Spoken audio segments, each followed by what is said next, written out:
हम दो हमारे दो प्रधानमंत्री जी गुजरात से।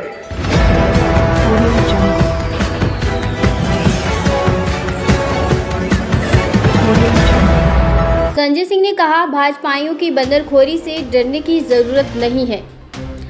बरेली से खबर, बुलंद भारत के लिए मुश्ताक की रिपोर्ट। बरेली की विधानसभा नवाबगंज में आम आदमी पार्टी रोहिलखंड प्रांत की उपाध्यक्ष एडवोकेट सुनीता गंगवार के नेतृत्व में आज एक जनसंवाद रैली का आयोजन किया गया है, जिसमें जनसंवाद रैली को संबोधित करने पहुंचे आपके उत्तर प्रदेश प्रभारी एवं सांसद संजय सिंह, जहां पर संजय सिंह ने भाजपा और योगी मोदी सरकारों को बखिए उखेड़ डाले। जनसंवाद रैली को संबोधित करते हुए संजय सिंह ने WHO के उस नारे को लगाते हुए कहा कि मोदी सरकार की पॉलिसी है हम दो हमारे दो। उन्होंने कहा कि मोदी अमित शाह दो और उनके दो दोस्त, हम दो और हमारे दो। वही उन्होंने भाजपाइयों को बंदर भी कह डाला। हम दो हमारे दो प्रधानमंत्री जी गुजरात से, गृह मंत्री जी गुजरात से, और गुजरात में करोड़ों की संख्या में लोग हैं, उनका भला नहीं सोचते। अपने दो दोस्तों को निकाला, एक अडानी एक अंबानी, उनको फायदा पहुंचाने का काम। भाजपा बंदर भूखी देते हैं, बंदरों को देते हैं ना, खो खो करके आते हैं और डंडा लेके जब पैर फटक दिया तो बंदर भाग जाता है। तो ये भाजपाई बंदरों से डरने की जरूरत, भाजपाई बंदरों से डरने की जरूरत नहीं है, बिल्कुल नहीं है। बता दें कि बरेली की विधानसभा नवाबगंज में हुई आम आदमी पार्टी की जनसंवाद रैली में आपके कार्यकर्ता के साथ साथ भाजपाई कार्यकर्ता और सपाई पदाधिकारी का जनसैलाब देखने को मिला। आपको बताते चले कि जनसंवाद रैली में जनसैलाब देखकर संजय सिंह ने एडवोकेट सुनीता गंगवार की पीठ थपथपाई। आपके कार्यकर्ताओं से खचाखच भरा हुआ नजर आया पंडाल। भीषण गर्मी में भी कई घंटों तक डटे रहे लोग। जब संजय सिंह जनसंवाद रैली के मंच पर पहुंचे तो नारों और तालियों से गूंज उठा पंडाल। जनसंवाद रैली के कार्यक्रम के बाद आपके उत्तर प्रदेश प्रभारी संजय सिंह पत्रकारों से रूबरू हुए। उन्होंने प्रेस कॉन्फ्रेंस को संबोधित करते हुए कहा, मैं रोहिलखंड प्रांत के कार्यकर्ता सम्मेलन के लिए यहाँ पे आया था। ज़्यादा विस्तार से बात नहीं करूँगा। आम आदमी पार्टी उत्तर प्रदेश में अपने संगठन विस्तार के काम में लगी हुई है और जो जनहित के मुद्दे हैं, सेवा के काम, लोगों के मुद्दों पर संघर्ष का काम, उसके लिए पार्टी अपनी रणनीति तैयार कर रही है। कल हमारा संकल्प शिविर है, इसमें भारत के महापुरुषों के बारे में, जो मौजूदा राजनीतिक परिदृश्य है उसके बारे में, घटनाक्रम जो हो रहा है देश में उसके बारे में चर्चा करेंगे और आगे कैसे हम लोगों को बढ़ना है इसके बारे में। जिस कारण से दिल्ली विधानसभा आम आदमी पार्टी हारी है, उसका मुख्य कारण आप क्या मानते हैं कि कांग्रेस को? देखिए, पिछले 2 साल से दिल्ली में हमारे नेताओं को जेल में बंद कर करके हमारे काम को प्रभावित किया गया। पार्टी के मुख्यमंत्री केजरीवाल जी जेल में थे, स्वास्थ्य मंत्री, शिक्षा मंत्री जेल में थे, मुझे जेल में डाल दिया। 1 रुपये कहीं से कुछ बरामद नहीं हुआ किसी के पास से। तो एक मनगढ़ंत आरोप में हम लोगों को जेल में रखा गया। दिल्ली में सीवर का काम, पानी का काम, सफाई का काम, ये सारे काम रोके गए। एक उसका प्रभाव पड़ा और दूसरा जिस तरह से तंत्र का दुरुपयोग हुआ, चुनाव आयोग के नाक के नीचे पैसे बांटे गए, चादरें बांटी गई, साड़ियाँ बांटी गई, लोटा बांटा गया, जूता बांटा गया, मंत्रियों के घर में 30-30 वोट बनाए गए, ये सब कारण। सर, जिस तरह से दिल्ली में तोड़फोड़ की जा रही है, जो झोपड़ियाँ तोड़ी जा रही है, देखिए, मैं बार बार इस बात को कहता हूँ कि आपसे अगर रोजगार नहीं दिया जा सकता, मकान दुकान नहीं आप दे सकते, तो कम से कम ये छीनने का हक आपको नहीं है। और जीवन जीने का अधिकार हमारा मौलिक अधिकार है, सम्मान के साथ जिंदगी जीने का अधिकार है। एक छोटा सा घर बनाने में इंसान की पूरी जिंदगी की कमाई लग जाती है। और लगातार दिल्ली में बुलडोजर चल रहा है।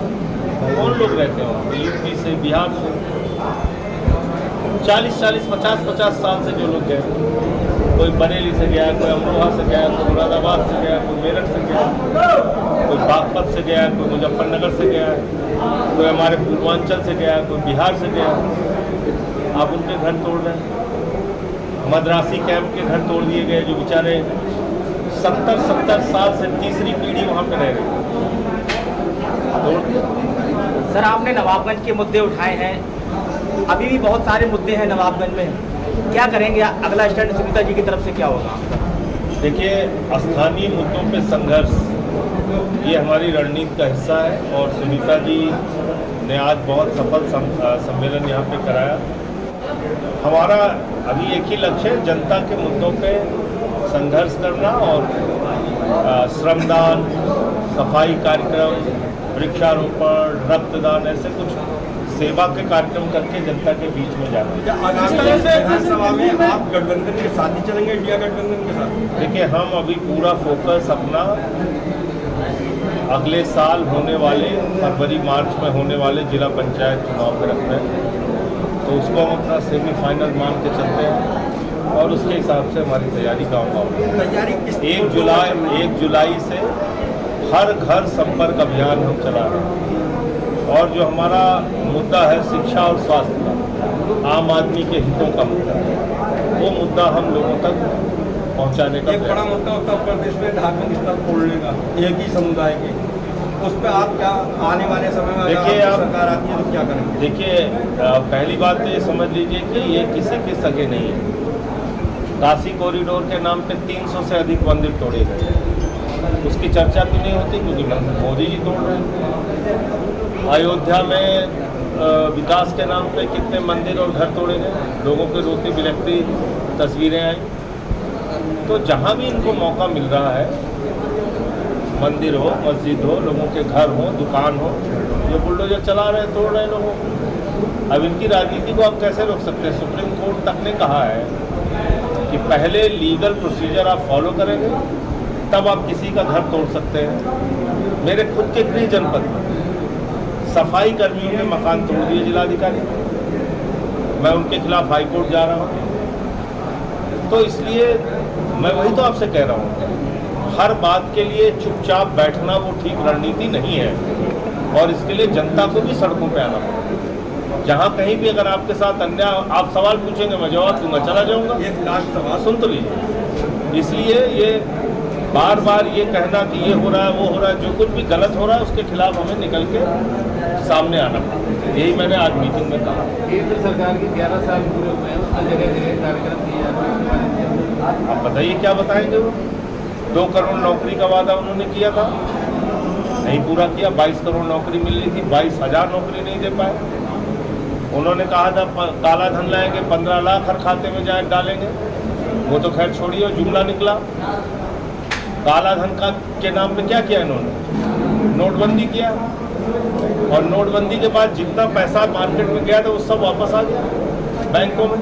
तो मैं ये कह रहा हूँ कि एक भी मुद्दा आप बता दीजिए, किसान की आमदनी दोगुना हुई हो, महंगाई कम हुई हो, आप बताइए 15 अगस्त 2022 तक पक्का मकान बना हो, स्मार्ट सिटी बनी हो, अब बताइए क्या काम किया है? सर, बीजेपी का कहना है कि विपक्ष को जनता का प्यार नहीं मिल रहा, आशीर्वाद नहीं मिल रहा, इसलिए वो तमाम तरह की बातें करते रहते हैं। देखिए, ऐसा है, वो इस मामले में ठीक कह रहे हैं, बहुत सही कह रहे हैं।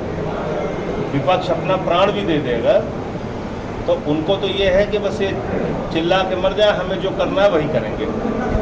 अच्छा, जनता उनको वोट दे के जिता रही है तो उनको अपना रास्ता सही लग रहा है। संजय जी, ये तो जब तक वो हारेंगे नहीं तब तक वो यही बोलेंगे जो आप बोल रहे हैं। संजय जी, एक मामला अधूरा रह गया वोटिंग मशीन का, अब आप लोगों को जबान पर वोटिंग मशीन नहीं आ रही। देखिए, ऐसा है, सुप्रीम कोर्ट तक की सबसे बड़ी अधिकतम लड़ाई हो सकती थी जो हमने लड़ी, और अब सुप्रीम कोर्ट का भी आदेश उसमें आ गया है। आप कहाँ जाएंगे? चुनाव आयोग के नियुक्ति में उन्होंने अपना बहुमत बना लिया, सुप्रीम कोर्ट के रोक के बावजूद चीफ जस्टिस को हटा दिया, संसद में कानून पारित कर दिया। तो हमारे पास जो डेमोक्रेसी के अंदर जो संस्थान है उसी के माध्यम से हम आगे बढ़ सकते हैं। सुप्रीम कोर्ट है, संसद है, विधानसभाएं हैं, सड़क है, धरना है, प्रदर्शन है, लोकतांत्रिक हमारे अधिकार है। उसका जितना प्रयोग कर पाते हैं करते हैं। जहाँ कहीं भी गड़बड़ी दिख पाती है, कुछ लगता है इसमें बोलना चाहिए, बोलते हैं। क्या चुनाव बाद विपक्ष फिर यही रोना लगाएगा वोटिंग मशीन का? देखिए ऐसा है, ये बड़ा सतही सवाल आप पूछ रहे हैं, बुरा मत मानिए। अगर कहीं कुछ ईवीएम में गड़बड़ी दिख रही है तो उस पर बोलना कौन सा अपराध है भाई? अगर ईवीएम में कहीं घपला घोटाला गड़बड़ी दिख रही है, कहीं ईवीएम स्लो चल रही है, कहीं उसमें वोट डालने पे दूसरी वोट दिख रही है किसी को, तो बोलेगा ना आदमी।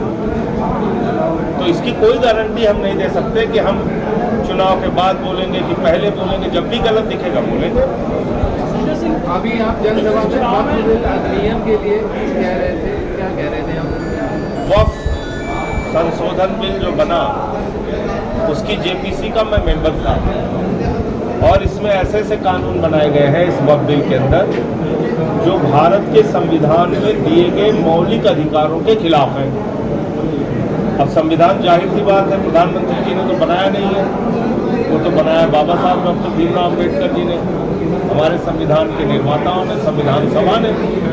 तो उसमें क्या लिखा हुआ है? उसमें लिखा हुआ है आर्टिकल 25-26 में कि किसी भी धर्म के मानने वाले व्यक्ति को अपनी धार्मिक मान्यताओं के हिसाब से पूजा अर्चना, उपासना, इबादत, प्रेयर करने की आज़ादी होगी, नंबर 1। और अपनी धार्मिक संपत्तियों का प्रबंधन करने की आज़ादी होगी, नंबर 2। तो आप कौन होते हैं? तू कौन, मैं खामखा?